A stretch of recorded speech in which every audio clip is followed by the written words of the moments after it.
Ladies and gentleman, तो जैसा कि मैंने आपको पिछले वीडियो में ये प्रॉमिस किया था कि जो सबसे लेटेस्ट कमेंट आएगा हम उसी चैलेंज को करेंगे, चाहे वो कोई भी हो।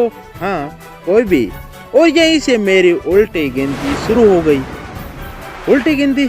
अब आप पूछोगे वो कैसे? अभी बताता हूँ, चलो कमेंट पढ़ते हैं। आप एक गहरे खड्डे में 24 आवर्स बिताओ बिना बाहर निकले। अब पता चला मेरी उल्टी गिनती कैसे शुरू हुई थी।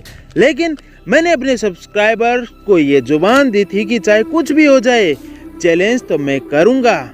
और तभी मेरे फ़ोन पर मेरी प्यारी बुआ जी का फ़ोन आया और उन्होंने कहा कि हम पानी वाला गड्ढा खोद रहे हैं, तो आके हमारी मदद कर सकता है। और बस बुआ जी की ये बात मेरे लिए सोने पर सुहागा साबित हुई, क्योंकि इसी गड्ढे में मैं अपना चैलेंज भी पार कर लूँगा। और फोन कटने से पहले ही मैं अपनी स्कूटी निकाल ली और पहुंच गया बुआ जी के घर। और उतरते ही मुझे इतना अच्छा लगा कि मैं उस गड्ढे को देखकर मानो मुझे संजीवनी बूटी मिल गई थी। लेकिन एक मिनट, ये मेरे जीवन की सबसे बड़ी भूल थी। और मेरे पीछे पीछे ये लड़का भी कूद गया। अरे इसका तो मैंने इंट्रो दिया ही नहीं। तो ये लो, ये है मेरी बुआ जी का लड़का। और इस साले को मुझे देखकर इतनी खुशी हुई जितनी टॉम को जेरी को देखकर होती है, क्योंकि अब इसे अकेले काम नहीं करना पड़ेगा। चलो मैं आपको मेरी बुआ जी की पूरी फैमिली से ही मिलवा देता हूँ। तो ये है मेरी प्यारी बुआ जी, और इनकी खासियत ये है कि ये एक दिन में 48 घंटे काम कर सकती है। अरे सच में बहुत मेहनत है, और हंस मिजाज भी मेरे पापा की तरह है। और इनसे मिलिए, ये है मेरे एकलौते सगे फूफा जी। और मेरे फूफा जी की खास बात ये है कि ये बाकी फूफाओं की तरह शादी में नागिन डांस करे या ना करे, लेकिन शादी में नाराज कभी नहीं होते। लेकिन इस बार इनको नाराज करने की पूरी कोशिश की जाएगी। और ये है पीकू राम। और अब ये सोच रही है कि मैंने इसको वीडियो में भी पीकू राम कह दिया। हम भाई बहन का प्यार अलग है, क्योंकि पीकू राम ने काफी साल ननिहाल में बिताए, यानी कि हमारे साथ। तो इसकी मम्मी कहती है कि तुम लोगों ने इसके लाड प्यार से इसको बिगाड़ दिया है। खैर आगे चलते हैं। तो ये है, छोड़ो इस बकरी को जाने देते हैं, क्योंकि आज हमारा कैमरामैन भी यही है। और फिर मैं आ गया इस गड्ढे में कभी ना निकलने के लिए, मेरा मतलब 24 आवर्स के लिए। अभी टाइम हुआ है 10:09। और फिर मुझे अब तक मजा आ रहा था, क्योंकि मैं इनको काम करवा रहा था। और मैं सोचा कि 24 घंटे तो यूं ही बीत जाएंगे, लेकिन सच्चाई कुछ और ही थी। अब धीरे धीरे मुझे घुटन होने लगी, और अब ये काम भी बोरिंग हो गया, क्योंकि अब मैं बहुत ज़्यादा थक गया था। खैर सभी यहीं पर थे, तो मैंने भी इनके साथ काम में लगा रहा। और कैसे जैसे करके मैंने दोपहर के 2 बजा दी। और मैंने बाहर ना निकलने की बुआ जी से रिक्वेस्ट की, और थोड़ी देर बाद वो मान गई और मैंने खाना यही मंगवा लिया। और मैंने और मेरी बुआ जी के लड़के ने दोनों ने बैठकर यहीं पर खाना खाया। और फिर मैं थका आ रहा यहीं सो गया।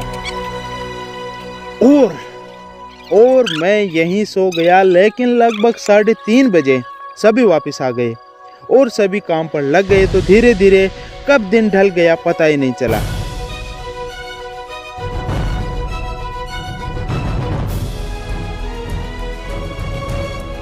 और थके हारों ने रात का भोजन करके यहीं सो गए।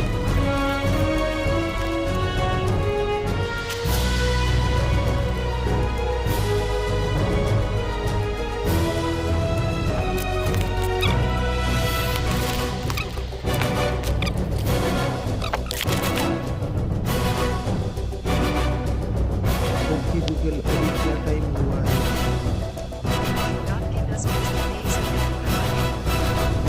10:23 हो गए।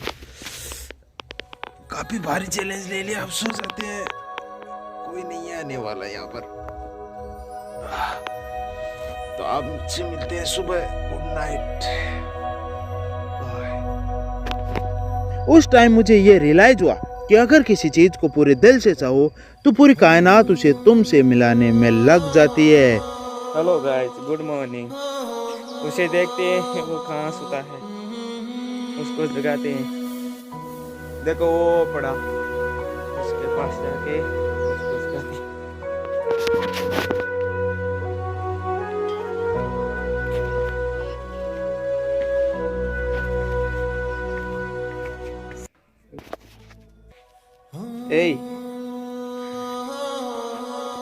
उठ, सुबह सुबह हो गई है, टाइम देख पहले। ओके गूगल, क्या टाइम हुआ है? सुबह के 7:41 हो रहा है। सुबह के 7।